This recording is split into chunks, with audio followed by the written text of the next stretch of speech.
Vocês estão com a revista em mãos, vocês vão ler ela bonitinho, lá direitinho em casa. O que eu vou passar aqui é ponto a ponto. Então no 2 tem o líder, veja. No 2 tem o líder. Aí ele fala o perfil do líder, para vocês aí. Não tem não. Tem, moço, eu vi aí no seu título. Categoria de líder, primeiro. 2, ó. Liderança. 2 é o líder, né? Não. Não? O que é? É o certo, né? É os 7 tipos de líder e... Vídeos pela TV. Quando, por exemplo, uma jogada que uma vez eu vi uma pessoa analisando programação na internet e ele mostrou. Ele falou, você pensa muitas das vezes que certas notícias elas são divulgadas para te prevenir de um determinado mal. Mas na verdade, se você analisar a forma como ela é colocada, ela é para promover para aquilo se difundir. Aí ele mostrou, veja, falou de uma droga que tinha acabado de surgir. Aí vai falar acerca daquela droga que foi descoberta tal, e a polícia pegou e não sei o que. Aí ele fala, olha só como é que a reportagem é colocada. Eles falam como a droga é feita, depois eles falam onde foi comprada, onde a pessoa comprou a droga, depois eles falam acerca dos efeitos colaterais que a pessoa pode ter ao tomar aquela droga, tá ok? E como se pode, por exemplo, evitar aqueles efeitos colaterais. Aí depois ele fala que a pessoa foi hospitalizada, mas se recuperou, tá ok? E por fim, ele diz lá que a polícia fez uma apreensão, está investigando. Aí ele diz, olha, olhando friamente para essa reportagem, era necessário ele te passar todo esse detalhamento, todo esse caminho que ele fez, e te mostrando que droga é, que você nem sabia que ele existia. Pronto, a partir daquele momento, aquilo que era do conhecimento de um pequeno grupo, através da influência da TV, foi dinamizado para uma população de bilhões a mais, que não tinha informação sobre aquela droga, e passaram a ter. Aí a pessoa falava dos efeitos, por exemplo, ela dá uma sensação de maresia, ela dá uma sensação de uma viagem astral. Já criou desejo. Você mostra até como adquirir a facilidade. A pessoa foi e comprou, pagou tanto. Aí ele colocou friamente ali e falou, é ou não é uma propaganda? É uma propaganda. É, exatamente. É o jovem falar, opa, é assim? Nossa, é assim? Então, meu irmão. É igual mesmo quando eu bebia, né? Influência de grupo. O que é uma influência de grupo? Vocês não sabem a pressão que é sobre essa nova geração, a influência de grupo. Você vê, por exemplo, as pessoas começaram a fumar. Pode procurar saber que você não tem um caso de uma pessoa que, eu nunca tinha ouvido falar de cigarro, eu vi no mercado e comprei. Não é. Simplesmente o amigo estava fumando, a colega estava fumando, e aí, toma aí, prova aí. Exatamente. A pessoa, para não resistir à pressão social de ser taxada como um idiota, como um atrasado, um estúpido, aí ele vai lá e dá uma tragada. Dá uma tragada somente para agradar aquela pessoa. Tem até uma má experiência com aquilo, que o negócio é ruim. Só que aí depois, pela força do grupo, ele vai querendo ser incluso. Se as pessoas fumam, ele vai fumar. Se as pessoas bebem, ele vai beber. Se as pessoas usam maconha, ele também vai usar. Ele mostrar que é uma pessoa livre. E sendo livre, ele põe seu pescoço dentro da corrente. E aí quando ele vê, ele está ligado àquilo, não mais pelo grupo, mas por si mesmo. Porque ele foi viciado naquilo lá. E assim vai. Isso funciona para tudo. E quando está viciado, quem ensinou some de junto. Exatamente. Exatamente. Onde está a influência benéfica dos líderes da igreja? De chamar os jovens em casa, vamos ver um filme evangélico. De pegar os jovens, vamos fazer um passeio, né? No passeio, um pouco de diversão, um pouco de oração, um pouco de pregação, né? Mas uma coisa light, mais voltada para eles. Onde estão os líderes que chamam os obreiros e falam sobre questões de relacionamento, os problemas de relacionamento que tem dentro das famílias? E às vezes você só vê quando a coisa estoura e acaba tudo, e já teve traição, já teve tapa na cara e ninguém quer mais ver o outro. Aí já estourou a bomba. Precisa de um líder puxar a coisa, falar, não, eu tenho uma palavra nessa área, me dá uma chance. Reúne os irmãos, vamos falar abertamente sobre sexo, sobre esse tipo de coisa. vamos instruir para que as pessoas possam estar protegidas contra essas influências malignas. E aí você tem cada pessoa desempenhando um ministério, um chamado. Eu acredito que todas as pessoas que estão na igreja têm um propósito. Pode falar, Bruno. Então, pastor, igual você falou, É verdade. está sendo implantado. Eu É lembro da verdade. reunião de líder que eu participei, quando eu estava na cidade, e várias vezes, pastor, eu falo por experiência, eu chegava aqui e tinha que desfazer certas ideias que os jovens daqui da igreja viam em outros lugares, né? Até dentro do nosso setor mesmo. Eu sei, exatamente. Né? Aí eu participava da reunião, eu cheguei a um ponto de uma vez que o culto setorial, o líder da congregação falou que teria que trazer um cantor famoso, que era para assim, moscas, né? Isso, coloca um mel e eles vêm. Aí Uma chega coisa aqui assim. na igreja, teria que desfazer toda aquela ideia. Exatamente. Em particular aqui na congregação, né? Pois porque senão eles vão sendo levados. Não é culto, é show. É show. Então eu não sou contra show, faça show, só que não diga que é culto. A gente pessoa... tinha festividade que não lia nem a palavra, eu chegava aqui e perguntava para eles, vocês não perceberam nada de anormal? Um ou outro percebia. Eu falei, sim, no achismo.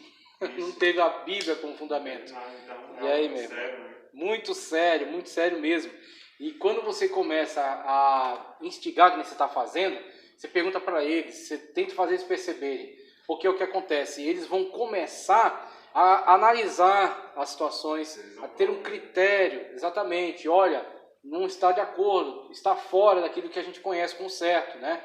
Não está seguindo o padrão bíblico. Aí eles começam a rejeitar. Porque se você, com a sua própria mão, vai e arranca, fala, não, é o autoritário. Ele quer que seja só ele, que seja só do jeito dele. Mas quando, aí onde entra, eu acho que a irmã que tinha falado, o líder precisa trazer as pessoas para sua visão. Aí quando as pessoas estão engajadas, elas cooperam com você. Né? Aí você tem pessoas que vão participar com você da mesma missão. Então o poder do líder, na minha está aqui a organizar assim, ó, no 2 tem o poder do líder, o que é o líder eclesiástico e como é o líder eclesiástico. Acerca do poder do líder, eu cito, que eu gosto de ligar sempre com o texto bíblico. Então, acerca do poder do líder, eu cito 1 Samuel 17, 26. Então falou Davi aos homens que estavam com ele, dizendo, que farão aquele homem que ferir este filisteu e tirar a afronta de sobre Israel?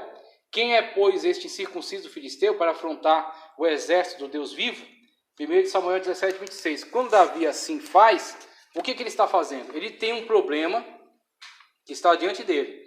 As pessoas que estão ali naquela situação, eles se veem impotentes diante daquela demanda, que era a ameaça daquele filisteu grande, né, preparado para a batalha desde sua juventude, bem equipado, ok, que está afrontando eles. Então ninguém se vê em si mesmo capacidade para oferecer resposta a ele. Aí Davi olha para aquela situação. Quando Davi olha para aquela situação, ele vê, enquanto todos veem um problema, Davi vê uma oportunidade, onde entra a inversão do líder. O líder, ele tem essa mentalidade na qual ele inverte, a pessoa vê, não é uma calamidade, o mundo vai se acabar. Ele diz, é a hora de reconstruir. Então ele inverte a situação, é o que Davi fez. O que se fará por aquele que matar? Não, ele é muito alto, ele é muito forte. Tá. O que se fará por quem o matar? Vai ganhar a filha do rei, né, como esposa, a sua família vai ser isenta dos impostos.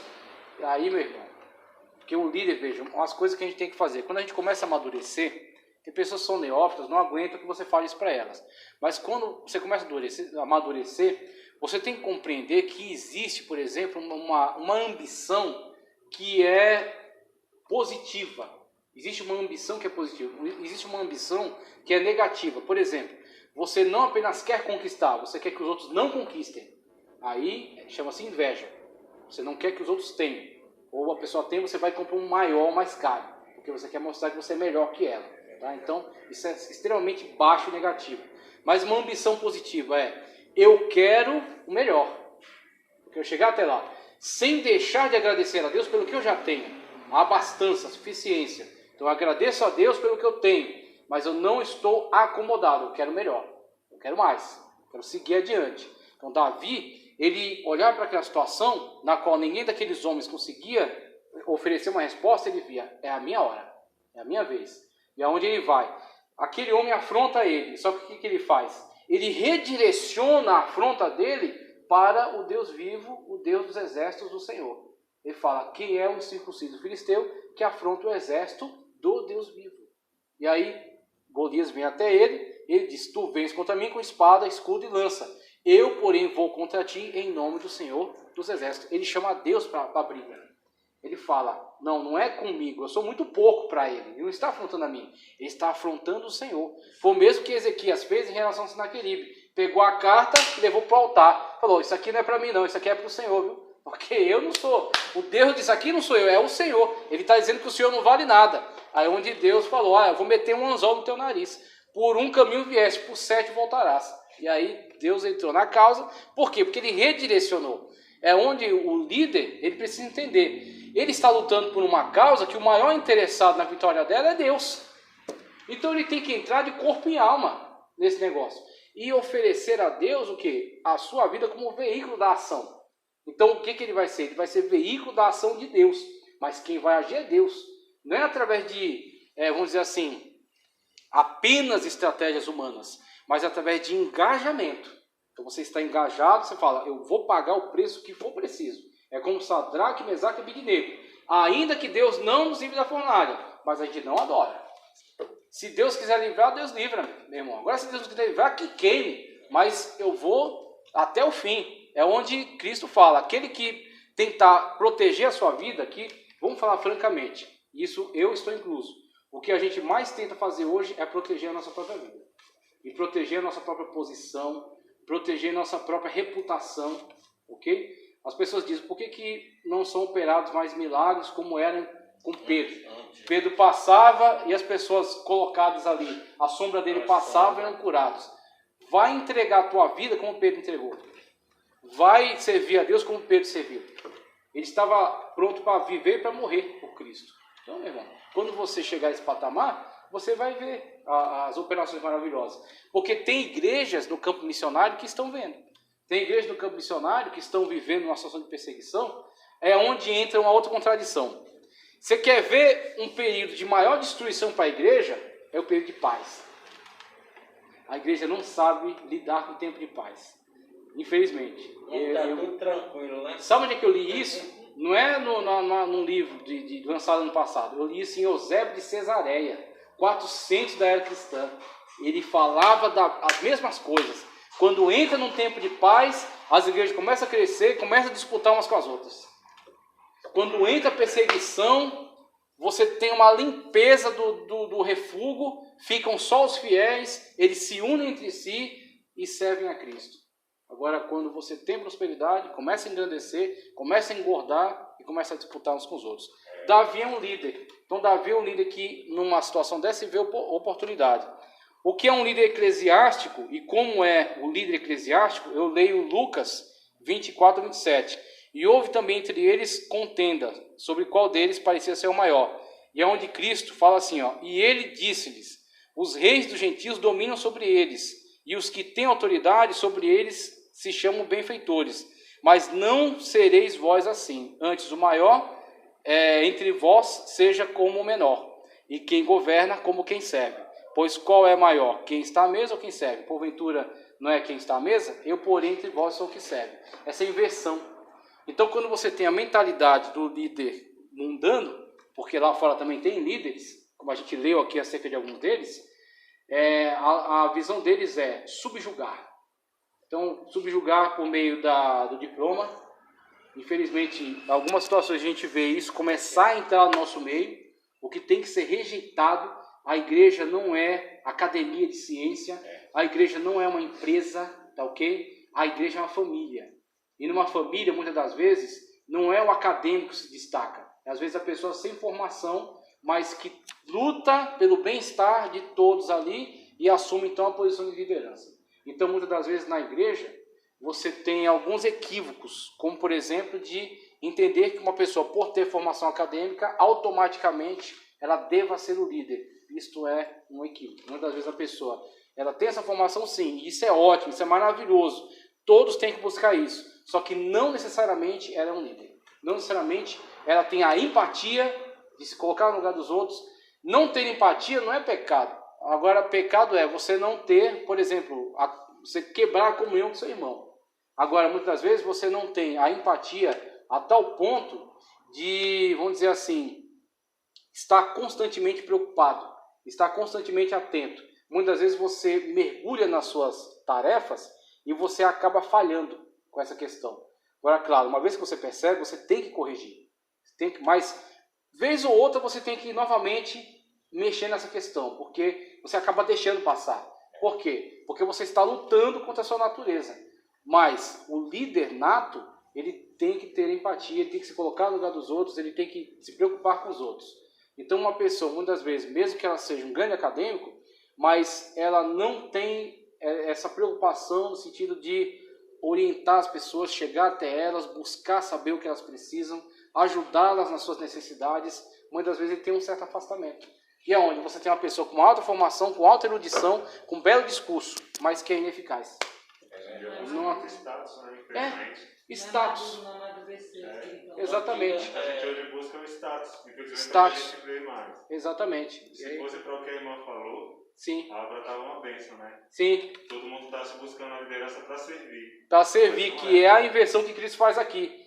Que eu até vejo ela como positiva. Que Cristo fala assim, quem quiser ser o maior entre vós, seja o servo. Alguém pode dizer assim, ele está querendo humilhar a pessoa. Eu acredito que não. Eu acredito que está dizendo assim, olha, você tem ambição de crescer no reino de Deus? Sirva.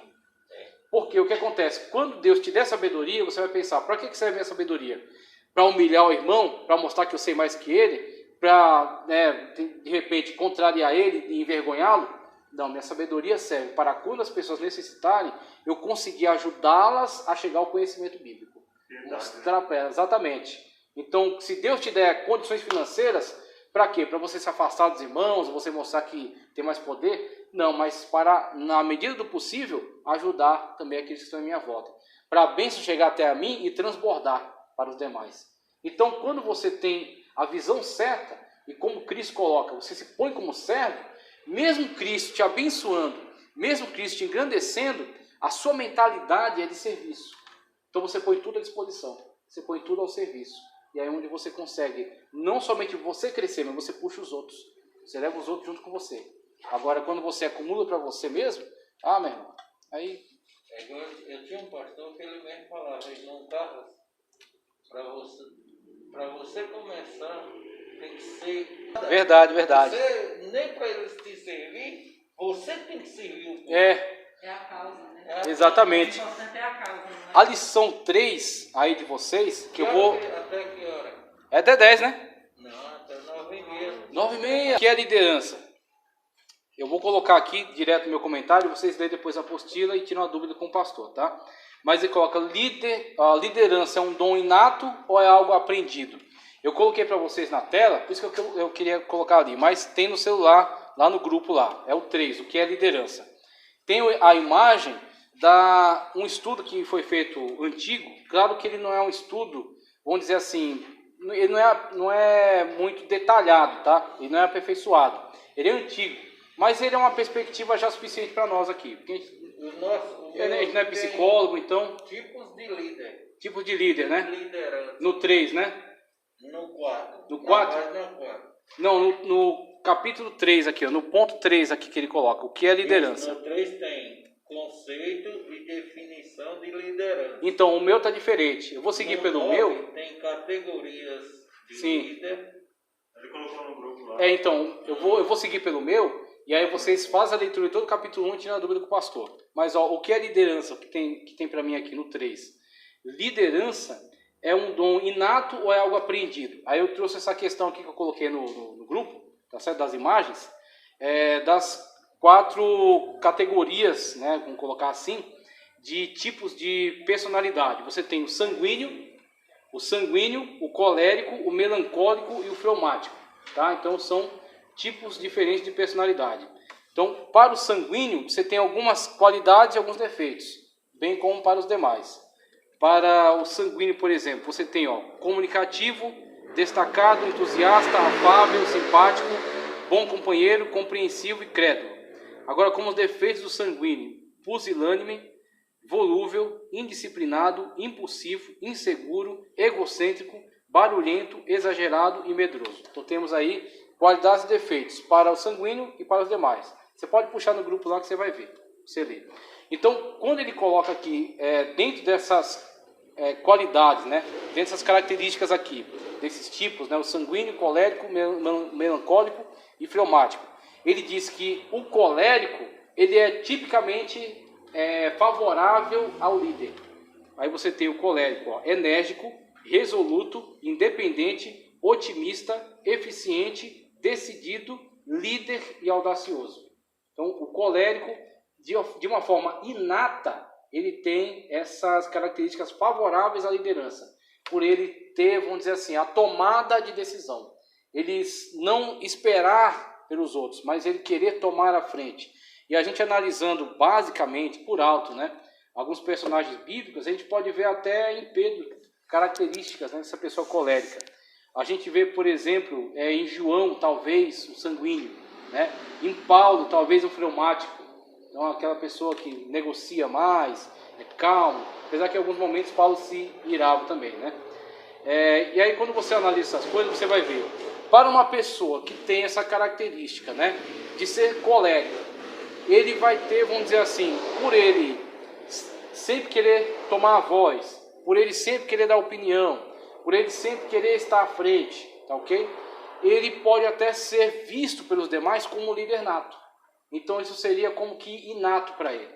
Só que isso não necessariamente significa que pessoas sanguíneas, melancólicas e fleumáticas não possam exercer uma liderança.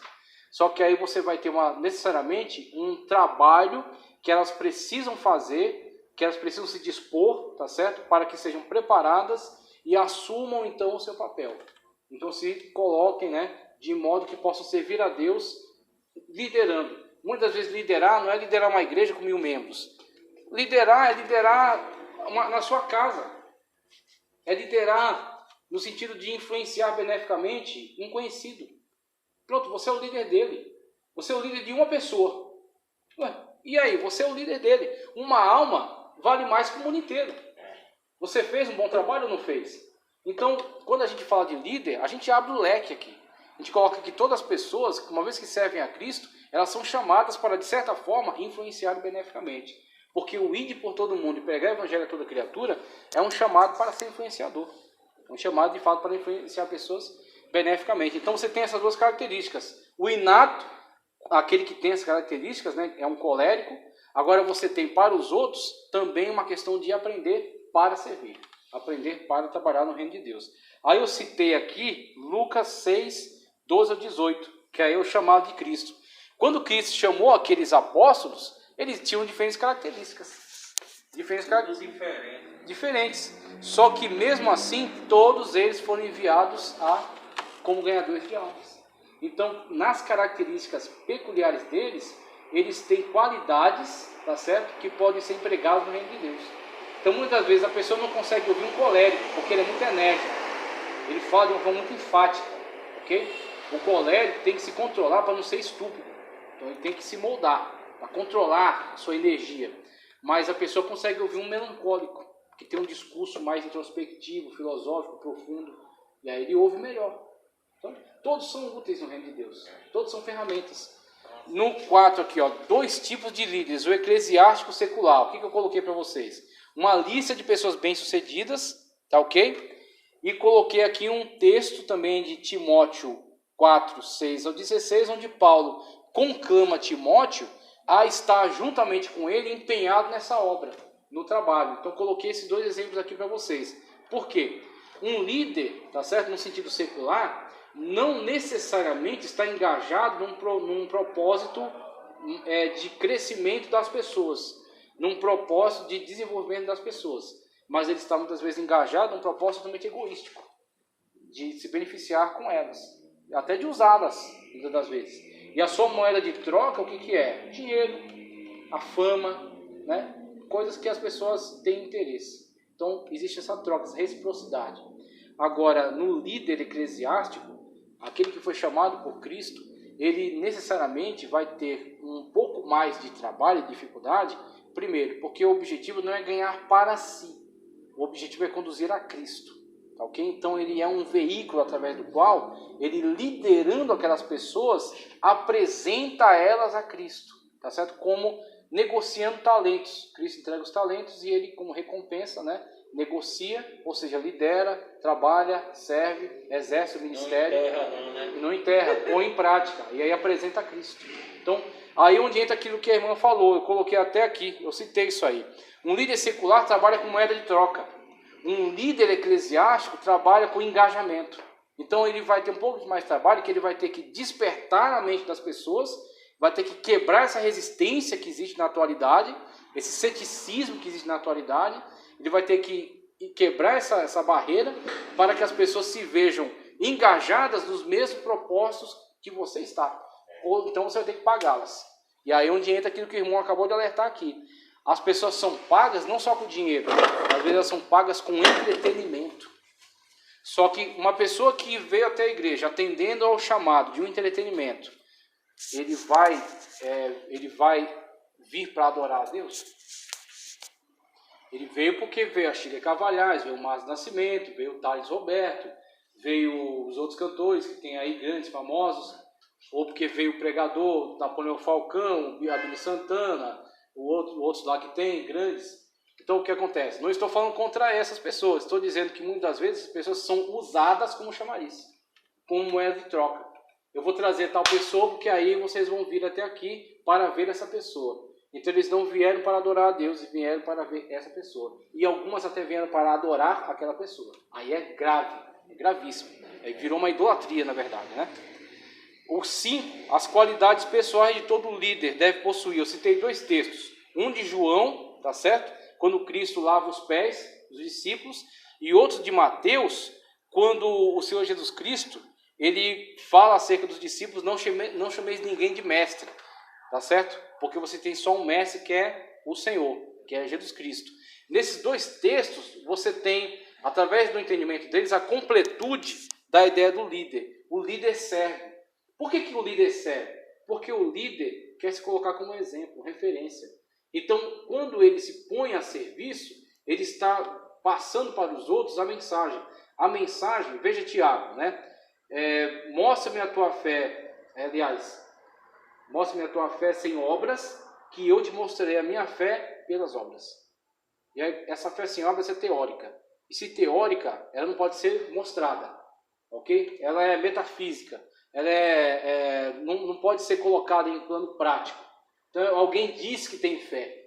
Alguém diz que acredita em Deus. Ok? Aí Tiago diz assim, mostra-me isso, que é impossível mostrar, né? Que você vai ver a minha pelas obras. As obras são sintomas da minha fé. Eu ajo dessa forma porque eu ajo sempre movido por fé em Cristo Jesus.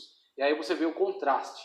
Então, quando você vê isso colocado no plano prático, é exatamente o mesmo que Cristo lavando os pés dos discípulos, no sentido de ser exemplo, referência. Assim como eu fiz, ou seja, quem é o maior, que está à mesa ou que está lavando os pés? O que está à mesa. Todavia, eu sou, sendo o maior entre vós, lavo os pés.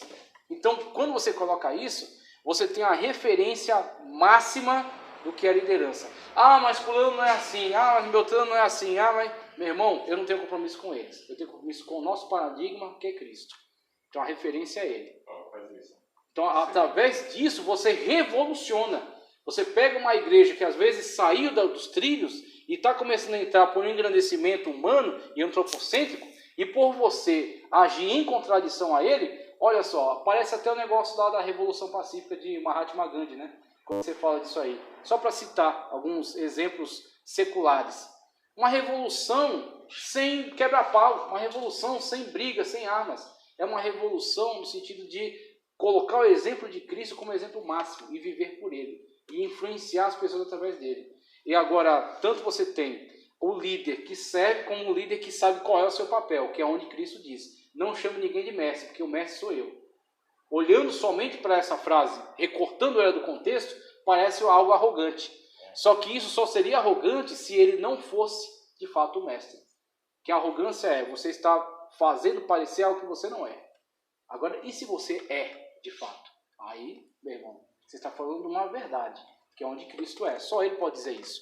E o líder é o seguinte, em que papel o líder vai tomar essa posição? Quando o líder precisa valorizar a sua ação. Então o líder, ele precisa mostrar que ele não está ali para brincadeira. Ele está ali de fato para fazer a obra de Deus. E ele não vai abrir mão disso. tá ok? Deixa eu só terminar aqui, toca, eu já libero vocês. Ó, qualidades físicas, é básico. Ele fala, ó, saúde, fisionomia simpática e idade. Saúde, eu não vou nem comentar que é tranquilo. A gente precisa ser referência em tudo, inclusive no zelo pelo nosso tempo. Asseio, limpeza, tá certo? Modos, comportamento, tudo isso é influenciador. Quando você se veste, por exemplo, eu até falei uma vez que consegui até uma briga num grupo lá. Vestir-se é uma atitude política. Vestir-se é uma atitude política. As pessoas pensam que, não, eu uso o que eu quiser. Tá bom, você pode até usar, só que quando você usa, você é um outdoor. Então, quando você se veste, as pessoas sabem que você é daquela igreja, as pessoas não vão dizer assim, olha como ela está errada. As pessoas vão dizer assim, nossa, o que você com aquela igreja? Ou como assim o que você com a igreja? O que a igreja tem a ver com isso? A igreja tem que ir lá na casa da irmã, dizer o que ela vai vestir? Mas as pessoas não olham assim. As pessoas olham e dizem, nossa, o que aconteceu com aquela igreja? Olha como é que vai aquela irmã lá. Né? Toda doida. Agora, por isso que espelho, né? Se vestir é uma atitude política. Você mostra, você demonstra aqui ideia, que ideia você defende. Que conceito de vida você defende. Então, saúde, fisionomia simpática. Eu cito 1 Coríntios 9, 22, 23. Fiz-me de todo para os tolos, fiz-me de fraco para os fracos, fiz-me de sábio para os sábios. Quando Paulo usa isso, ele coloca, parece uma hipocrisia, mas não é. É você entender a linguagem na qual a pessoa consegue entender. Então, se você falar de forma rebuscada para pessoas muito simples, você está tentando se mostrar. Você está estabelecendo um abismo entre você e ela, se colocando num pedestal. Então, você está sendo infrutífero. Agora, quando você vê uma pessoa simples e fala numa linguagem, não é palavrão, mas você usa uma linguagem mais simplificada, concretas, aí você está se comunicando corretamente. E quando você se prepara para falar com uma pessoa um pouco mais, de um nível um pouco maior, e mostrar para ela pelo menos que você se empenhou, né, para poder falar corretamente e abordar certos assuntos, você também consegue convencer. Então é isso onde o líder ele tenta mostrar, né, essa conexão com as pessoas. A idade, ele fala aqui acerca da idade também, mas em questão da idade, o que eu vejo mais? Eu vejo de uma forma muito mais importante maturidade do que idade. Idade não diz muita coisa. Às vezes existem velhos que só são velhos, mas não são maduros. Ou existem jovens que, mesmo jovens, são pessoas evoluídas e amadurecidas. Então eu prefiro falar de maturidade do que de idade. Então tem pessoas às vezes que são jovens, mas conseguiram perceber que necessitam amadurecer. Eu não vou seguir adiante, porque senão vou cansar muito vocês, mas eu iria parar no 7 aqui, qualidades psíquicas. Tem lá no grupo também, tá? Ele fala aqui de coragem, percepção, firmeza de caráter, iniciativa, visão global, sugestibilidade, prudência e discernimento. Ok? Cada uma dessas qualidades aqui. O que eu coloquei como contraponto para colaborar? Eu peguei as características que são apresentadas por Aristóteles no sentido da virtude, que uma coisa que Aristóteles buscava muito era a virtude das coisas. E o conhecimento técnico e essa questão da virtude. Então ele põe a virtude, o vício por excesso e o vício por deficiência. Esses conceitos se aplicam muito bem à questão da coragem do líder, a percepção, análise de ambiente, firmeza de caráter, posicionamento, né? Iniciativa, que é a proatividade, visão global, que é onde percepção, né, das coisas que acontecem, ele perceber movimentos estranhos que surgem, perceber mensagens destrutivas, perceber certas coisas nocivas, sugestibilidade, no sentido dele dar a ideia inicial, né? Ele sugerir as coisas que são importantes, que são boas, prudência, então, ter uma boa análise, né? E perceber exageros, excessos e optar pelo caminho seguro, discernimento, onde analisa as coisas de uma forma lúcida. Aí ele fala, o Aristóteles, virtude, coragem, temperança, prodigalidade, magnificência, respeito próprio, prudência, gentileza, veracidade, agudeza de espírito, amizade e justa indignação.